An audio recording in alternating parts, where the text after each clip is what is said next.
Hi, everybody, and first, happy Monday, and also Chag Sameach. We are most of the lecture will be about Purim. I try to make sure it will be simple. Just to remind you, this week, this Shabbat, we're going to read Parashat Tetzaveh, and in the portion of Tetzaveh, it says Ve'ata Tetzaveh, an usual command, and we know that Moses is not been mentioned in this week portion because Moses asked God to remove his name from the Torah once he sacrificed his life for the nation of Israel. And the idea that God gave him that as a gift exactly on his birthday. We know we celebrate his birthday in the 7th day of Adar. And what was the greatest gift that somebody who's spiritual can receive is not to be announced in the parasha of where he belongs. A lot of time we think achievement mean when we get what we want. Here achievement mean when I can let go of what I want. Now, the portion is talking about the Choshen.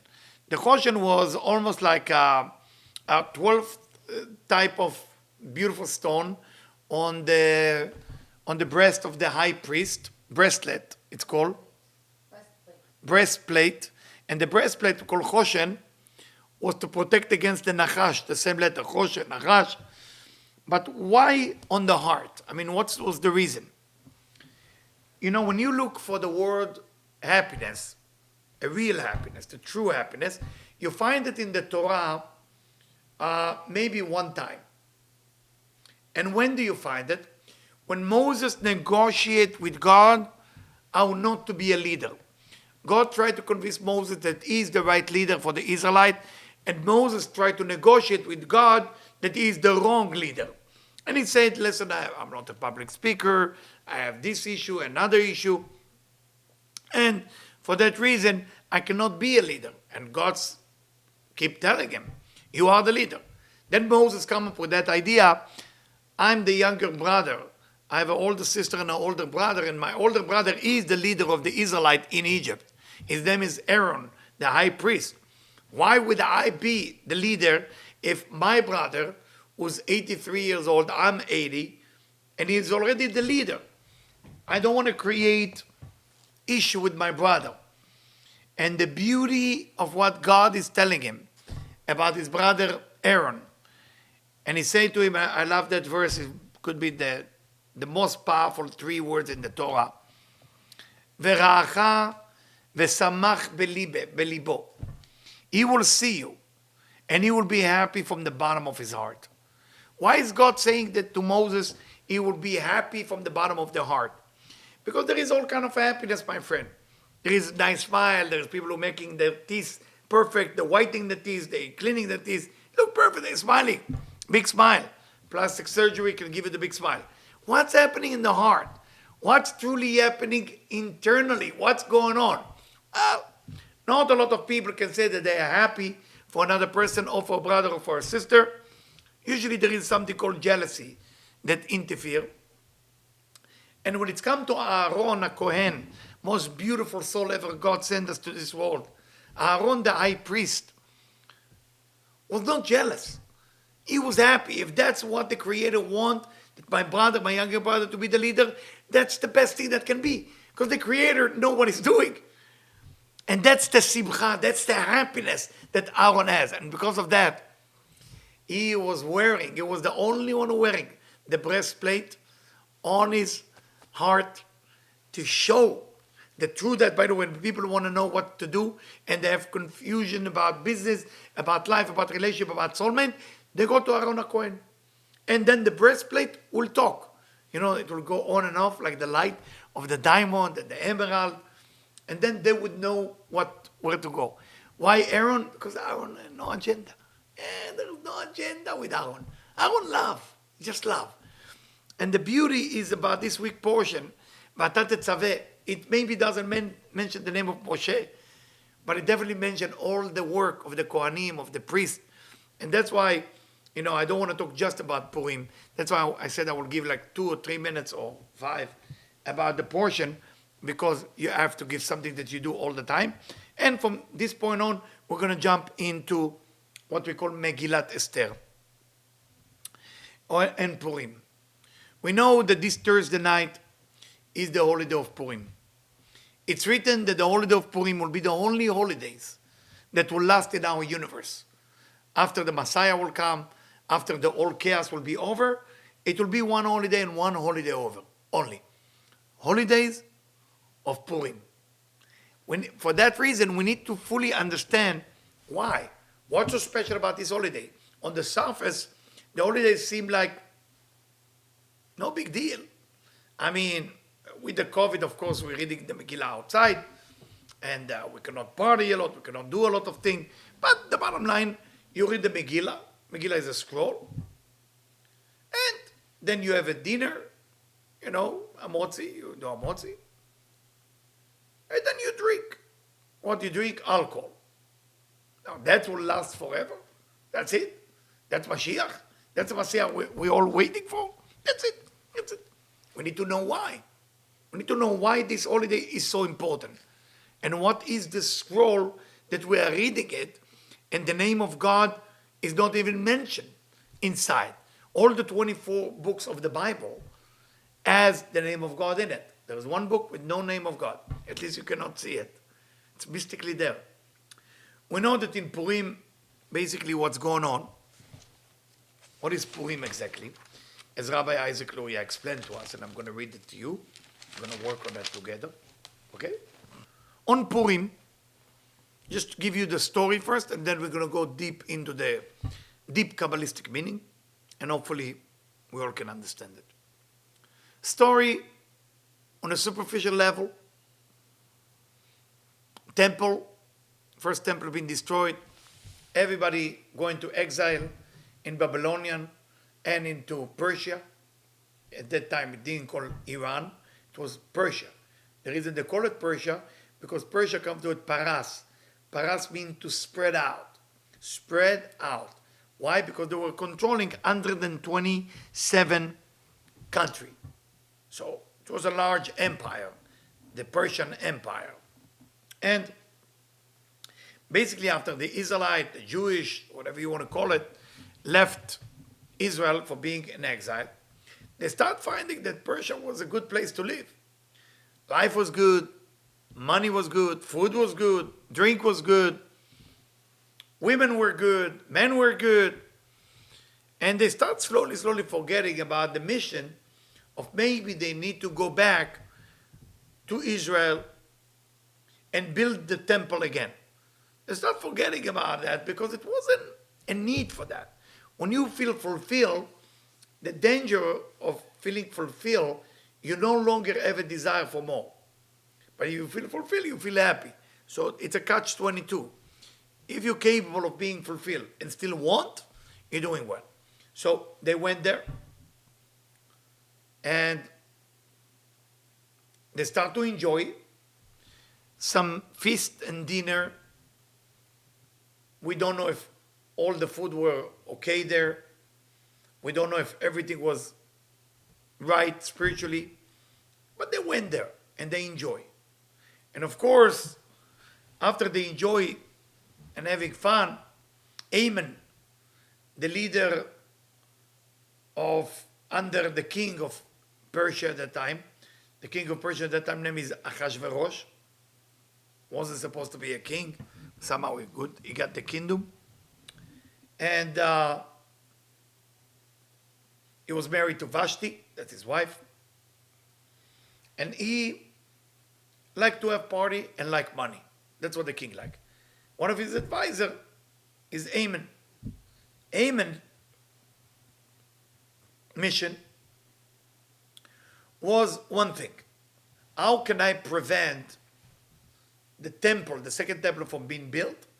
And how can I kill every Jewish person that exists on the planet? He has two missions. No, not a big deal. Two missions. Question is why? Who is this Haman? If you look at Haman, Haman was the 10th generation after Agag. Agag was the king.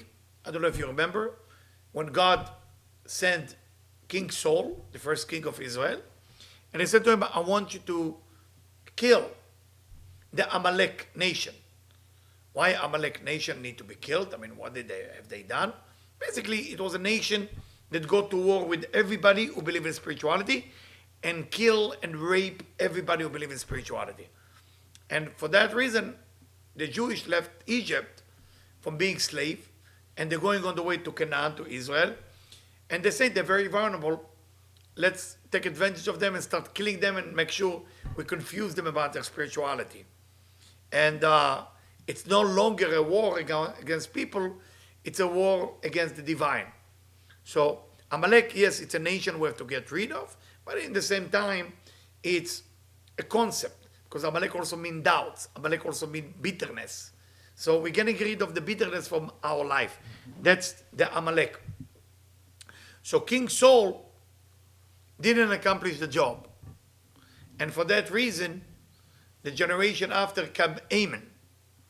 And Ammon has a desire, a passion to destroy those people that call the Jewish people. He was planning on it. He was giving enough money to Ahasuerus, the king. And somehow, our hero in the story, Mordechai, that we're going to explain why, and Esther, together, a man and a woman, she somehow sneak in and get married to the king of Persia after he was advised by Ammon to kill his own wife, and he killed her. So a lot of drama there. I'm sorry if it's too much for you. But it's just a story. It's before we're digging into the Kabbalah meaning of everything. And he killed her. Now he need a wife. I mean, a king cannot be without a queen. And everybody's staying in line to be who is he going to be married. And he chose Esther. He chose Esther. And she married the most powerful king. Mordechai and her now working out. What do? We cannot just go directly to the king and say, get rid of your number one advisor who just gave him money. Doesn't look good. So we have to use all type of mystical and all type of spiritual level to prevent and to eliminate the concept of killing all the Israelite, all the Jewish people all over the world. And they accomplished that. Not only they accomplished that, Ammon, his wife and kids, instead of they tried to kill everybody, they were finding their death very much in the early part of the story. And for that reason, we're celebrating Purim, not just for the killing, not just for the thing. It's called Na'afochu. We are celebrating the idea that things in life can change. Even if you're going through a very tough time, and everybody's after you, and everything is wrong in your life, things can flip in a second.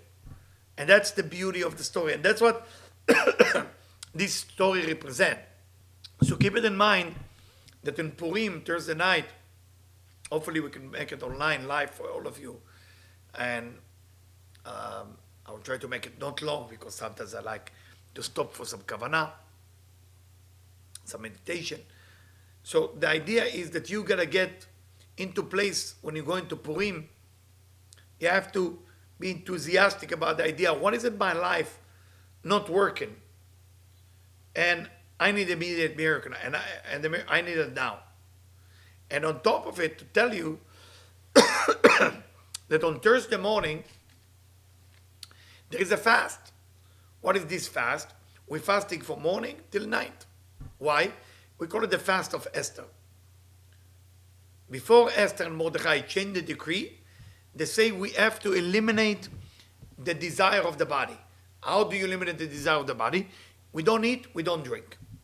As we sin by party and drinking and eating and drinking and party with all the Persian, and we forget about our temple, maybe it's time for us to stop eating and drinking just for a day, so we will be ready for the Megillah. So those of you who are feeling weak to fast, please don't do that. It's not for everybody. It's only from morning to night, around from the time you wake up till around 6 p.m. Okay? Around that time, you can ask more details if you want. And then when you fast, you come to the Megillah without food, without drink. Can you imagine? Tough. And then you meditate on that Megillah. When we're reading it, how does that change your life? All right. Now it's time to jump in to the idea of a little bit of Kabbalah. As I say, I'll try to make it short, to the point, and not too complicated. So, exile. What does exile mean? The Israelites were in exile in Persia. But we need to understand what is exile. I mean, we say the word exile, but not necessarily we know what exile means, because exile not necessarily mean out of Jerusalem. You can be in Jerusalem and be in an exile. So what is exile? Galut. Galut means that the fulfillment, the light, or if you know Kabbalah, it's called Ze'er Anpin, and Nukva, the female aspect of Ze'er Anpin, or the vessel, or the receiver, are not communicating with one another. That's called Galut. That's called exile.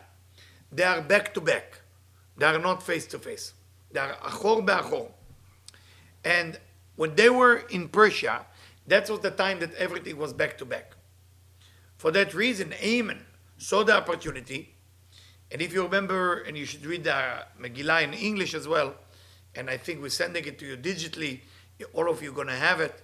So this is great news, the first time ever that you can have a true secret of Megillah with different meditation, so you can use it.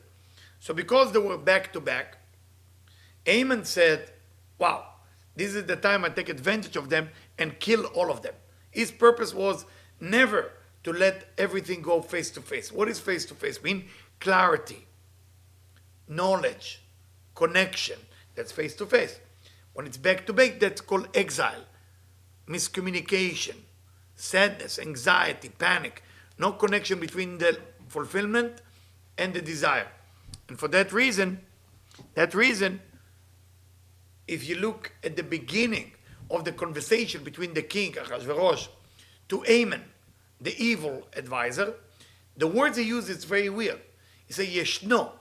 There is, those group of people called the Jew are spreading through the country. But the word there is, in Hebrew you say Yeshno.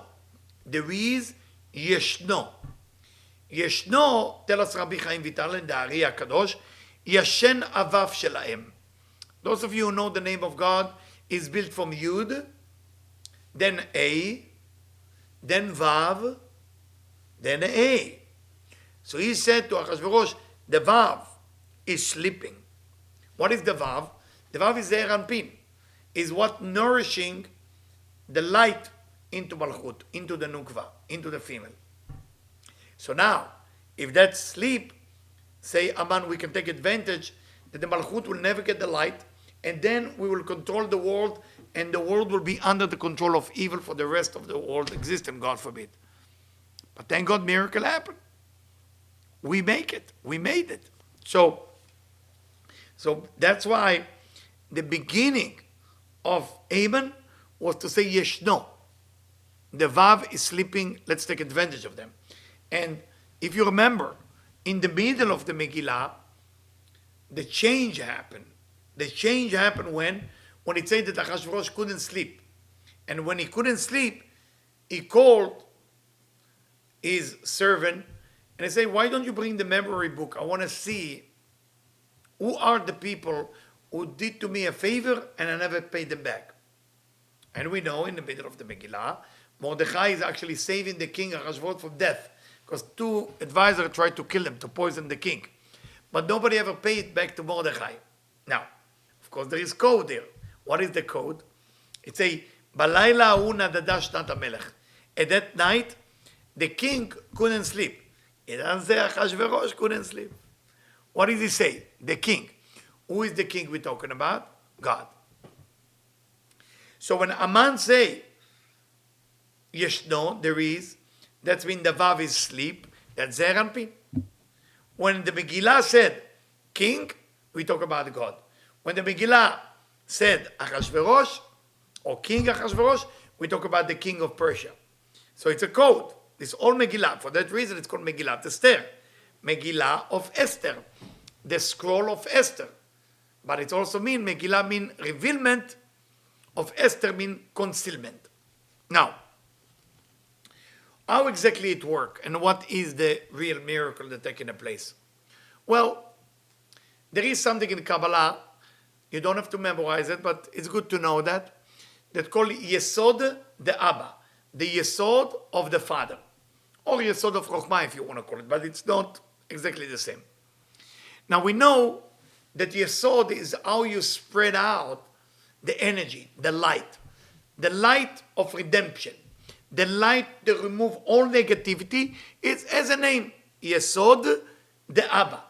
That's the name, Yesod the Abba. Yesod the Abba usually spread into the Eranpin, spread into the Vav, and that's a good connection. Yesod the Abba don't normally go to Malchut, not normally go to the vessel. Because if it will go to the vessel, the light of Yesod the Abba is tremendous. And doesn't matter how big the vessel is, it cannot contain that amount of light. So that Yesod the Abba, only on Purim, forever. And that's why this will stay till Mashiach will come, till the Messiah will come. It will shine in Rachel. Rachel means the vessel, Rachel means the receiver. And there is no way to contain that amount of light. So the entire miracle of Purim, the entire reason we read the Megillah is because Yesod the Abba is spreading through the vessel, which means there is extra of everything. Everything is extra. Mordechai, tell us Rabbi Chaim, we tell Rabbi Isaac Loya, it's called Mara Dachya. Mara Dachya, it's a pure type of light, which is Yesod the Abba. So Mordechai, in the story, represent Yesod the Abba. That's one of the ideas that he represents. Esther, Yesod the Ima, represent a different thing. Haman only want to eliminate that light. He said, I will do whatever it takes to remove Yesod the Abba. Because Yesod the Abba is more light than there is a vessel to contain that. For that reason, every mitzvah we're doing on Purim, the Megillah, it's not normal like Sefer Torah. We read it like Igeret, we read it like all over the place, those of you who came here before. We open it, we let it fall. Why we let it fall? Out of the table.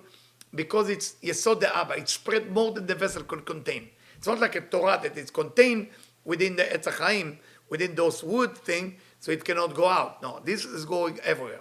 Another mitzvah you're doing on Purim, you give charity.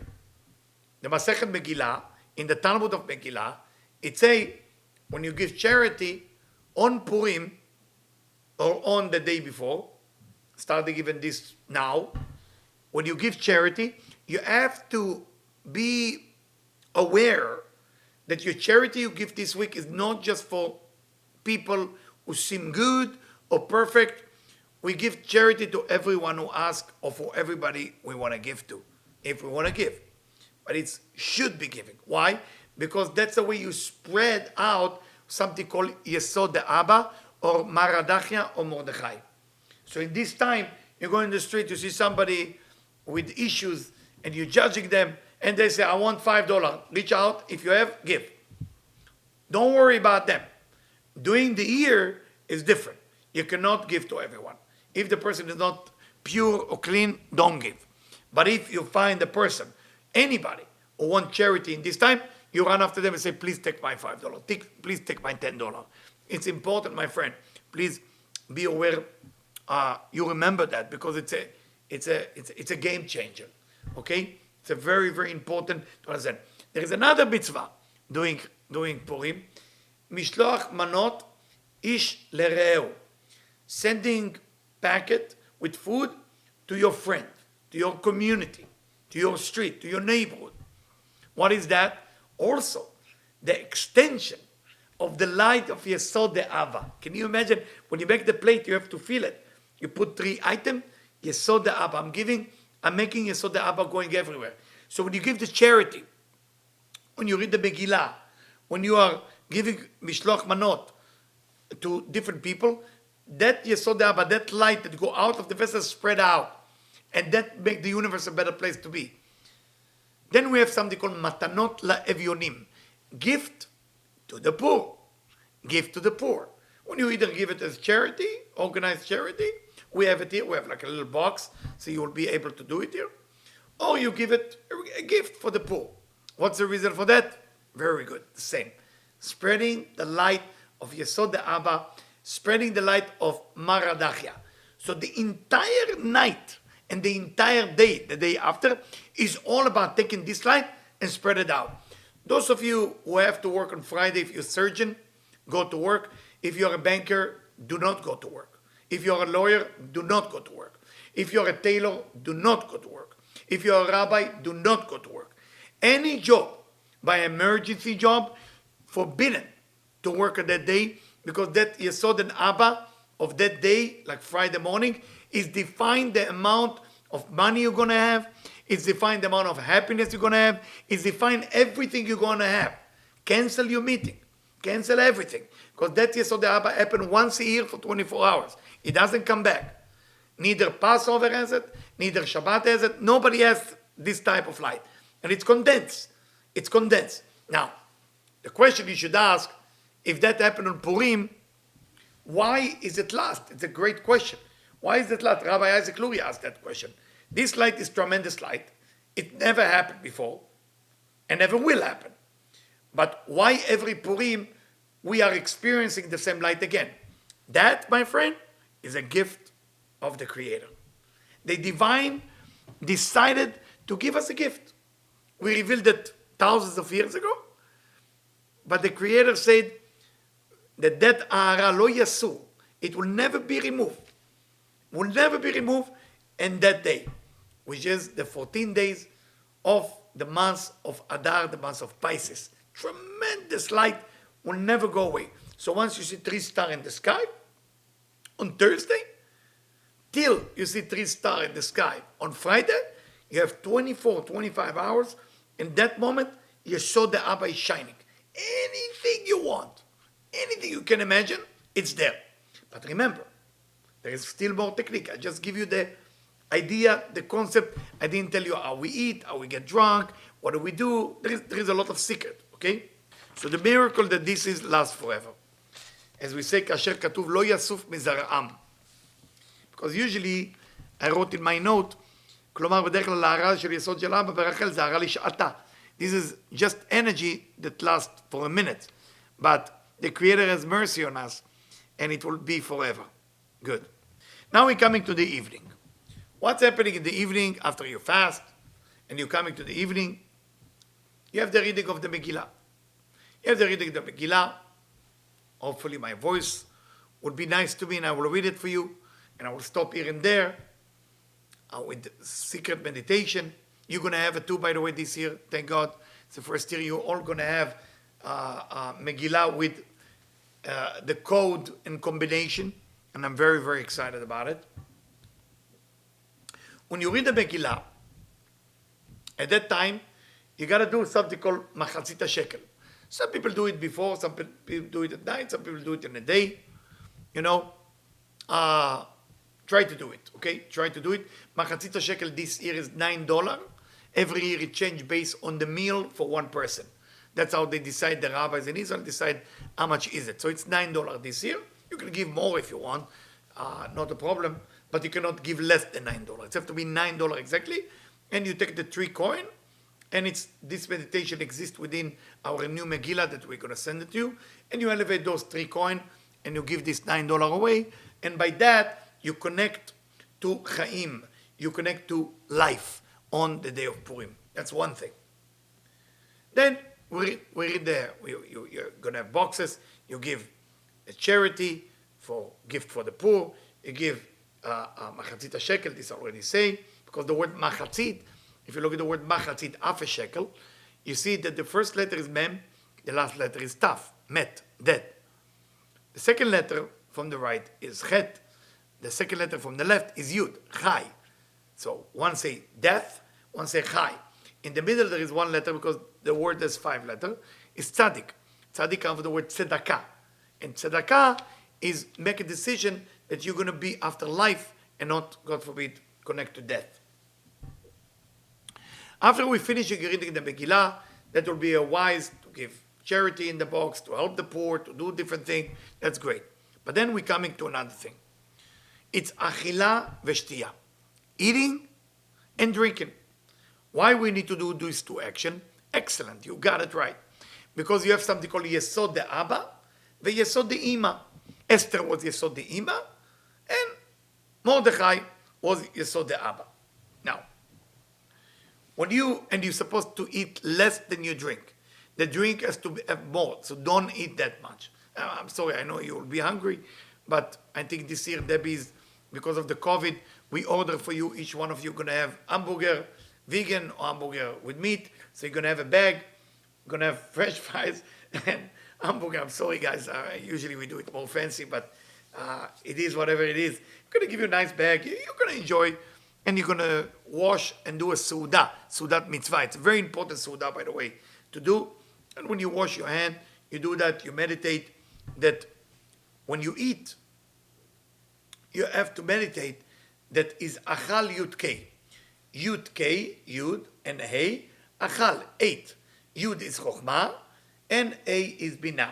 Or Yud is Abba, and A is Ima. When you drink, you do the same thing. Shata, Shata Yud Kei. Drink Yud Kei. Drink Yud, Chokhmah, or Abba. A, Shata, drink Binah, or Ima.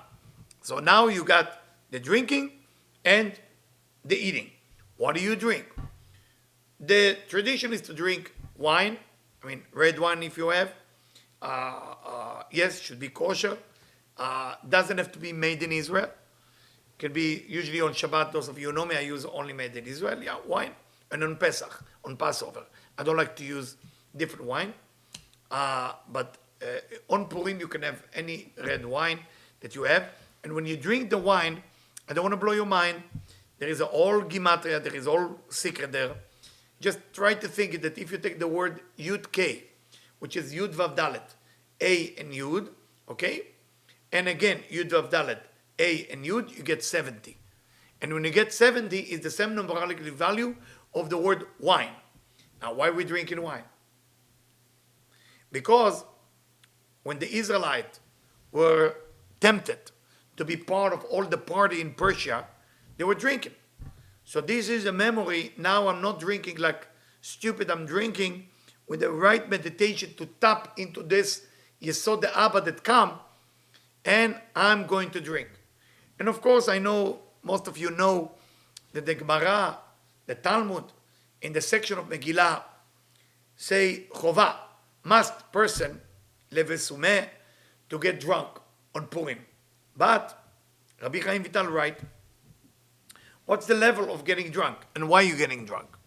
Very beautiful idea if you listen to it. I know that in some Hasidut, they drink until they throw up, until they vomit. You can't do that. Can't do that. I know that some Hasidut, they dance, they do a lot of things. That's great. What is the idea of drinking? Why do I need to drink at that night? And then I have to drink again in the day. You have to drink 2 times. At night you drink a little bit, and at the daytime you have to drink a lot. Like really a lot. Every person based on their capability. What's that drinking? Well, the idea is like that. First, it has to be drink. So if you are into smoking, ash, or marijuana, or something like this, or I don't know what you're taking, pills or cocaine, I'm sorry guys, not going to work. You need to do it with drink. When you drink, you have to think about that. You have to get drunk for the reason that you need to know that every time that you get angry, jealous, or have some lust that took over you,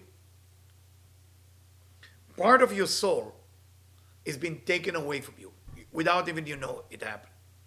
And that part of your soul that's been taken away from you is held by the klipa. Klipa translate into the word shell, or you can translate it, or you can interpret it into the concept of dark side. It's a dark side, but it's a unique dark side that live or exist because of us. Meaning the dark side will not be able to exist without us. It needs us. So there is many of those things, billion of klipots, many klipots, and each klipa has one little light coming from different souls. And that's how it exists. So we need, doing Purim, and not everybody can do it, to get into the bank where they stole part of my soul for all the negative thing I did in my life, and it's all by the klippah, and I have to take the spark out from the klippah and bring it back home. Where is home? Your soul, your heart. It's important. Purim is important, as you can see now. It's very serious. And you have to do it while you're drinking. So while you're drinking, yes, you can dance, you can party. I mean, I don't think we're going to dance here because of the COVID. I mean, we're going to have maybe some music, hopefully, I hope, so to make atmosphere a little bit happy. But unfortunately, we cannot do what we're doing in every year. So we will do it nice. Hopefully next year, those of you who don't know Debbie's party, you can ask all over the world. When Debbie back party, I mean, it's a real deal party. You know, Debbie and me did party in the last 28 years that you never saw stuff like this before. You know, unbelievable. But we need to wait. We need to be patient for the right party to happen. Okay? We need to wait. The idea is now, when you're drinking, you're going there. Now, if you get drunk too much, you're not going to be able to be conscious of what you're doing. If you drink too little, you'll be too conscious to know what you're doing. So you got to find the balance. You got to find the balance. And those of you who want to know what's the balance, you can ask my son, Rabbi Jian, Rabbi Eliyahu Jian, and he will tell you 4 levels of getting drunk. He will help you with that. The 4th one you cannot do. The first 3 you can do, but the 4th, no. You cannot vomit, because that's when you lost it. You become like a monkey. That's what the Talmud said. You have to get into a level where you drink, get drunk, and you will be able to curse Mordechai and to bless Amen. And the question is, why? Why do I curse the good one and bless the bad one? It's because that's your ticket into the arena of the Klippot. Can you imagine that you need to be, I said to my friend Michael today, I said, I tried to imagine something modern from our time. How does it feel to go and sneak into the Klippot place? I don't know if you ever saw the movie with Will Smith and Jeff Goldblum when they are on a ship, like a starship, getting into the alien country or the alien place. I think it's called Independence Day, but I'm not sure. And they go in there, and they're supposed to steal the ship away from them and go back to Earth. That's how it feels. So you actually sneaking in Independence Day, and sneaking in and take what really belongs to you, but the Klippot will not be happy. So why are you drunk? Because if you're drunk, nobody even know you're getting in and getting out. But if you're aware, it's not working. If you are vomiting, not working. So it's just the right balance. You're drunk enough, and you kind of like that, and you say what you say. Good. When we look at Amen, what does Amen sound like? The word Amen sounds like the man that Bnei Israel, that the Israelites received in the desert. The manna was food from heaven, the food of the angel. How can we compare Amen to the manna? And the Rabbi Chaim Vital explained that the word man from the name Amen is the first 2 letters of the 5 final letters of the Hebrew alphabet. It's called Man Tzapach. That Mem and Nun is connected to a man, but it's connected to Achoraim. It's connected to the negative side of those 2 letters. So Amen will connect to that negative source of energy that come from the powerful letters and powerful positive energy. In every positive thing, there is Achoraim. There is the back. So in the back, you have all the negativity what's touched the Klippot. Moses, not Mordechai, Moses was connected to the manna, to the Mem Nun that come from Man Tzapach on a positive side. So now, Moses connected to the Pnimiyut, to the internal meaning of the manna. Because Mordechai, the letter Mem for the word Mordechai, is connected to Moses, for that reason, Mordechai has within him the same type of light that Moses had, which is the internal powerful energy of the Pnimiyut of the man for Man Tzapach. Where Amen has only the Achoraim, the negative side of what give nourishment to the positive side. Why am I telling you this? Because you should ask yourself, why Haman just don't go and kill Mordechai? Why does he have to go and ask his wife, Zeresh, what do I do with this guy who bothered me so much? And the Megillah said, everybody bowed to Haman, and Mordechai lo ikra velo ishtachaveh, doesn't even move, doesn't even bow to Haman. Mordechai knew that he came from the Mem and Nun, from Nantzapach, but the preview, the powerful part.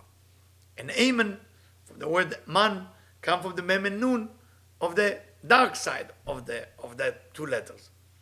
So Haman knew, Haman knew that if he killed Mordechai, he's also going to die because they connect to the same source of energy, and the premium is higher.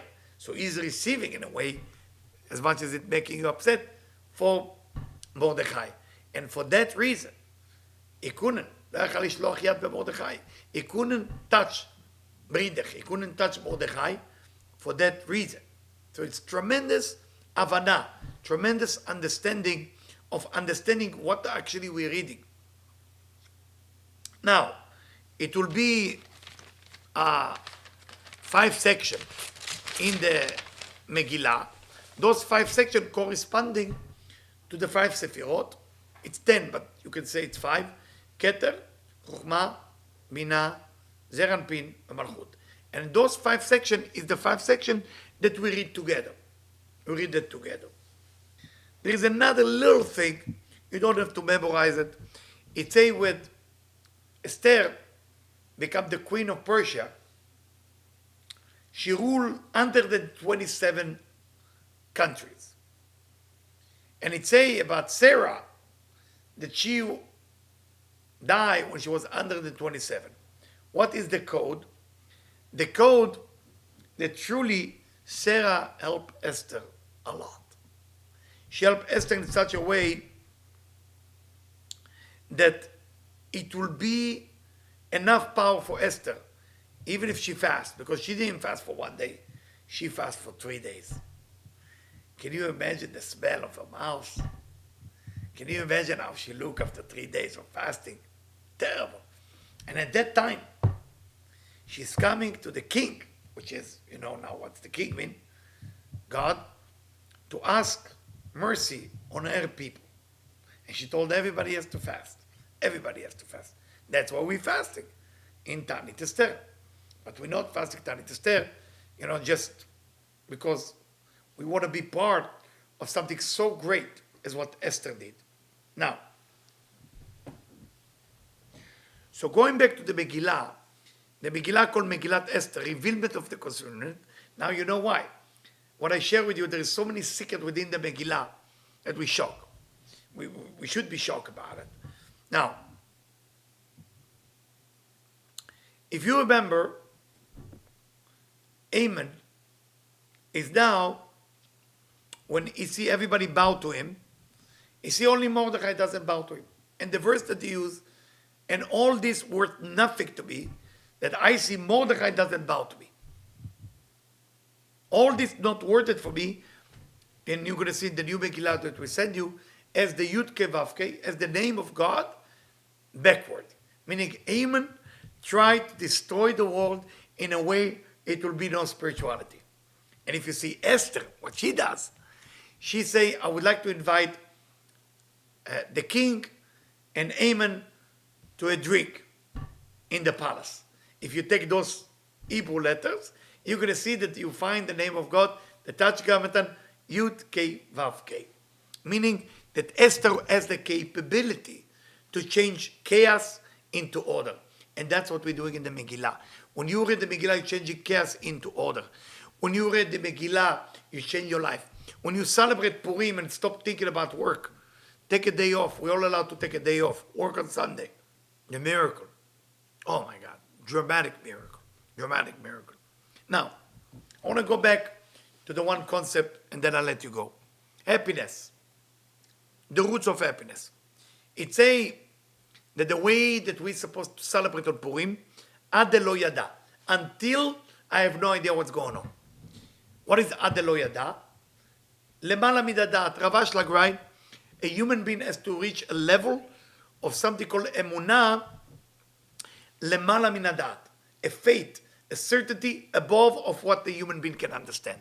That's the purpose of human being needing to get there. And the simcha and the happiness also has to be lemala min hadat, above sfiradat, above the knowledge. How is that? What does that look like? Well, if you are happy just because Amen died and the bad guys died and now the good guys make it, not a good reason. That's not the true happiness. A true happiness is when you have cleaving to the Creator, when you connect to the Creator in a full capacity. That's really what the true happiness is. So before you enter Purim, sit with yourself, b'dachilu v'rachimu.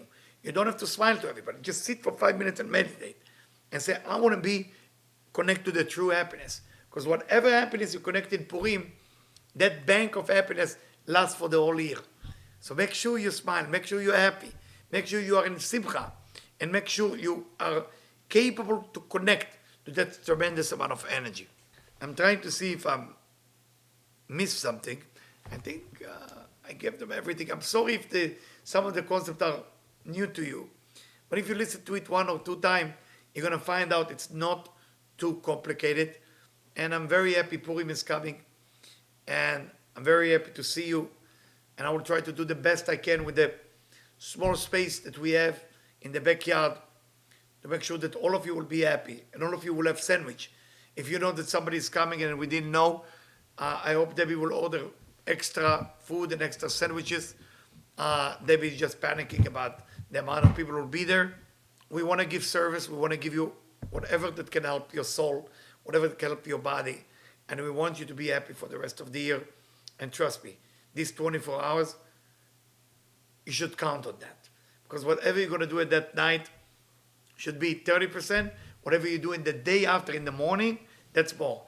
Is drinking in the morning supposed to be, I don't know how to say it, yes, I mean the halacha, the Jewish law said you got to drink and eat in the morning. Yes, you have to do the same and even more. But I don't want you to freak out. Who's drinking? Well, if you feel you're capable of drinking and it doesn't affect you, you don't become aggressive, you don't vomit, you should do it. You should do it. It always should be a person that taking care of things and look around, because somebody will have to go around you and see that you're drunk enough to say, I'm cursing Mordechai and I'm blessing Amen. You only can say it while you enter the klipot world and you're stealing your light. If you are aware and you're getting in, no good. So you don't have to do it.